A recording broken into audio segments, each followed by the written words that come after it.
Explained, COVID's impact on learning. ASA 2021 survey shows an increase in dependence on private tuitions and an absence of ready access to smartphones. Specific attention is needed to help make up learning losses, especially in the lowest classes. Only 19.9% of children in classes III have access to the devices whenever they require. File photo. As schools begin to limp back after the long disruption of the COVID-19 pandemic, India's flagship National Education Survey has captured an unprecedented jump in government school students and a 10-year low in private school enrollments. It has reported a growing dependency on private tuition classes and a stark digital divide, which carries the risk of severely affecting the learning abilities of primary grade students.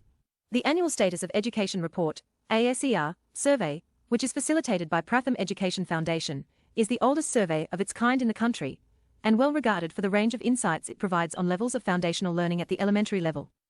In the context of the pandemic, the ASER Centre switched its focus to access to learning opportunities in 2020, and in its latest report released on Wednesday. The 16th edition of the report is based on a phone survey, conducted in September and October, of 75,234 children ages 5 to 16 across 581 rural districts in 25 states and 3 union territories. The surveyors also contacted teachers, or head teachers from 7,299 government schools offering primary grades. The report shows a clear shift from private to government schools, from 64.3% in 2018 to 65.8% in 2020, to 70.3% in 2021, and a fall in private school enrollment from 28.8% in 2020 to 24.4% in 2021. According to ASER Centre Director Willima Wadhwa and Pratham CEO Rukmini Banerjee, government school enrollment had been declining since 2006 till it stabilised around 65% in 2018.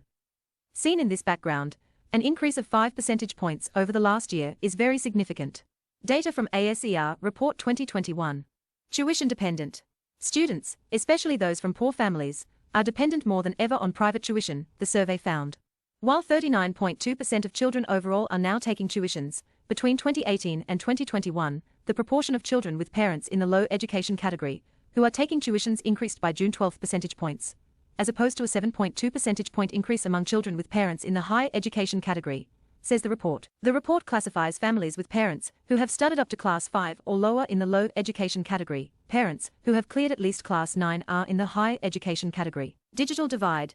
From having no experience of pre-primary class to the lack of access to digital devices, the pandemic has left the youngest entrants in India's formal education system particularly vulnerable, and not addressing their specific needs can have grave consequences, says the survey. Suman Bhattacharjee, director of ASER Research Centre, has observed in the report that about 1 in 3 children in classes I and II have never attended an in-person class. Among government school students, the percentage is 36.8%, in private schools, it is 33.6%.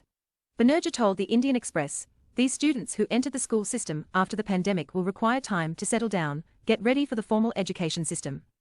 This is essential as these students do not even have the experience of pre-primary schools, or Anganwadis.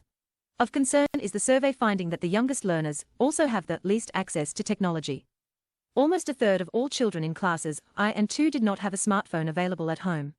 While the percentage of enrolled children having at least one smartphone at home has risen from 36.5 to 67.6 between 2018 and 2021, only 19.9% of children in classes II have access to the devices whenever they require. The access to smartphones increases with age, with 35.4% students in classes 9 and above having constant access. Falling behind, 65.4% teachers flagged the problem of children being unable to catch up as one of their biggest challenges, which is also a warning that their learning outcomes are set to be affected unless addressed with urgency. During the recent National Achievement Survey, NAS, of the central government, teachers and field investigators across the country reported that primary grade kids struggle to make sense of questions to test basic comprehension and numerical skills.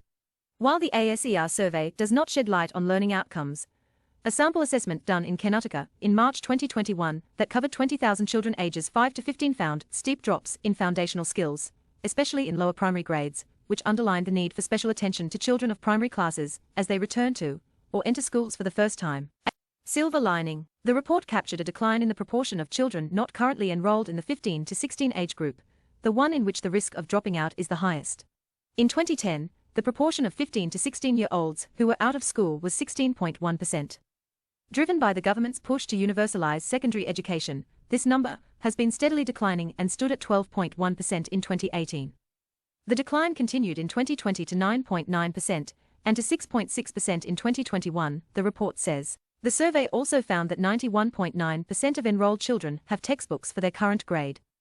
But only about a third, 33.5%, of children in grades III have yet to reopen. Schools reported having received learning materials, print or virtual worksheets, online or recorded classes, or learning-related videos from schools. Even fewer had had some form of contact with teachers to discuss children's learning, 28.5%. The proportion of families who had some contact with teachers was heavily skewed towards better-off families, as proxied by parental education levels, states the report.